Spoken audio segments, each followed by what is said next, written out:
I just want to advise all the young people abavubuka mwenna mbawa amagezi to treat your marriage with intent. obufumbo byonna byokola bikole n'ekigendererwa. Look at the virtuous woman in the Bible. Omukazi oyo ow'ekitiibwa mu Bayibuli woba olaba mukyala wo. She's a seasonal woman. Mukazi ow'ebiro. There are times when she wakes up early. Waliwo ebiseera baba alina okukeera ku makya ennyo. And I'm sure those were the times of childbirth and all that. She wakes up early. And then there are times when she became now a businesswoman. Waliwo ebiseera nga mukozi wa business musuubuzi. And then there is a season when her husband was praised at the gates because she was supporting her husband and he became a powerful magnet in the city. Waliwo ebiseera nga baba n'omwami kubanga omukyala amufudde w'amaanyi ayimirira naye wa kitiibwa omusajja. So through all this you have to be intentional, and we have been intentional. Olina okuba n'ekigendererwa naffe tuba tubikola na kigendererwa byonna. We have moved from butterflies to creating, from natural butterflies to creating butterflies. Tuvudde okuba nti omukwano oguli alonduka nga okitegeka butegesi nti kati kanage ku munnanga omukwano. And it has worked for us. Era kitukoledde. It has really worked for us. Kitukoledde. And anything that is lost can be brought back. Ekintu kyonna kye mufiirwa musobola kikomyawo ne mukizaawo. So for those people who feel I don't want this spouse, I really do not want to look at him, I'm tired of him.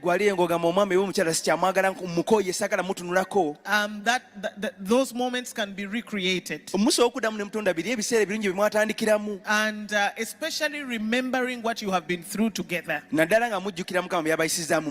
And being able to recreate the things that you enjoyed most.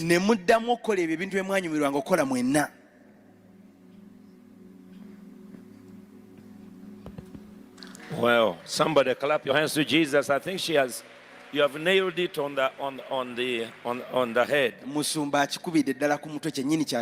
And I think that's the answer. I'll only add a few sentences. When you are intentional, your marriage needs innovation. You have to be innovative.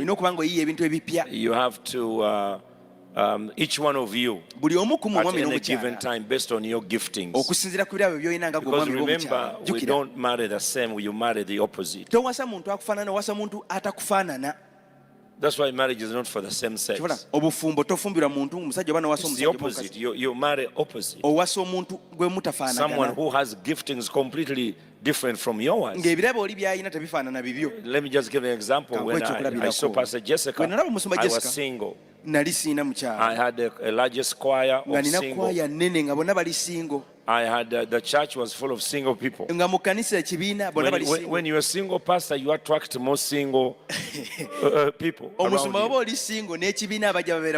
But when I saw her, she was not a preacher, she was not a singer, she was not an evangelist, she was just someone come with the grace of God. But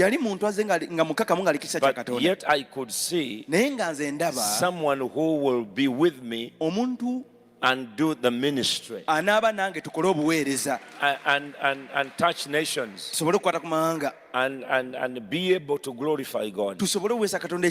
Now we may be preaching, but you can definitely know. Yes, she said you are my teacher, my prophet, but you can see it's the Holy Spirit teaching her. The message she preaches, the book she writes, the people she's touching, it's fantastic. So your marriage you must be innovative. You must come with something that will carry the other partner to another level.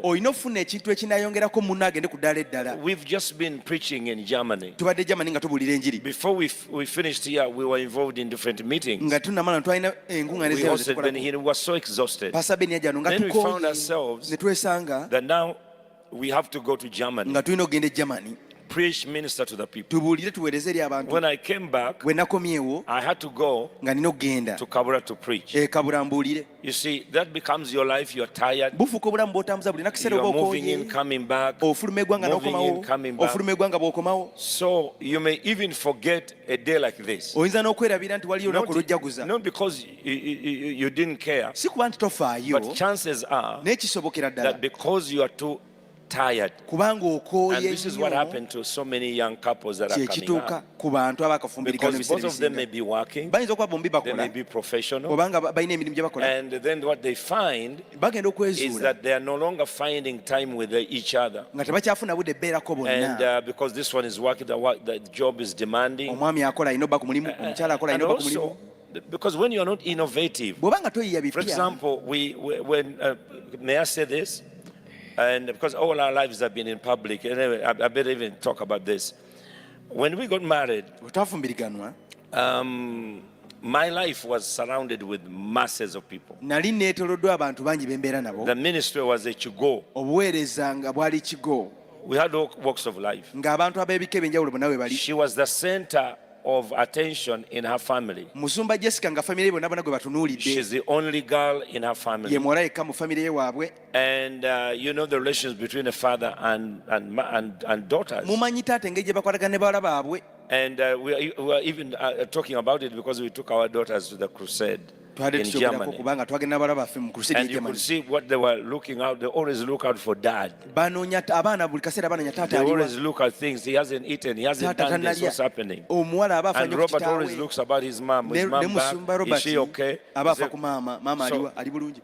if you're not innovative, it is very easy to believe a lie that the other spouse is no longer attractive or love has gone out of that. I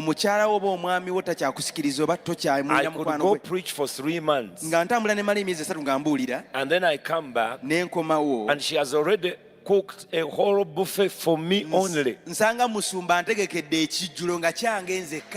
I mean, she could cook for a whole night if I was coming back the following day. Bwe nalinga nkomawo kubanga kino kyalinga kyadda.